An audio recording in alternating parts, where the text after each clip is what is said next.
So here we are at the location where we're going to look at the third age of Colmore. So you've got to imagine now that the posh Georgian houses are not as posh as they used to be. Rich people have moved out to such wealthy suburbs as Handsworth. And so this area has fallen into a little bit of disrepair. Property developers come in and start building commercial buildings, so not residential buildings anymore. And because they don't want the area to go the same way that the neighbouring area that we call the jewellery quarter, Hockley, went, which has become very industrial, they don't want that. They want it to be much more around commercial.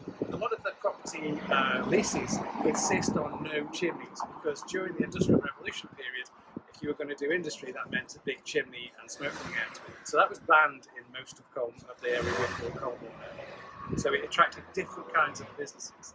So this is the era I call early professional, and which by early professional I mean when Colmore had lots of medical-based businesses.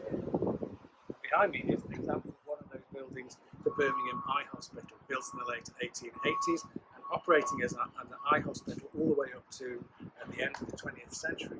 Many living Brummies now can tell you about times they came here to have treatment for eye problems. Of course, we now know the Birmingham Eye Hospital as our excellent Hotel Divan, and so a lot of buildings in this area from that period have been repurposed, though many of them still perform the function of being commercial offices and so on. Another example of the medical phase of Colmore comes down Edward Street there, the Ear, Nose and Throat Hospital. So you can still see evidence of this kind of medical practice is being done in this area in the early phase of Colmore as a professional area. Remaining today, of course, is the Birmingham Children's Hospital down Steelhouse Lane, which is another example of one of the medical uses for buildings here.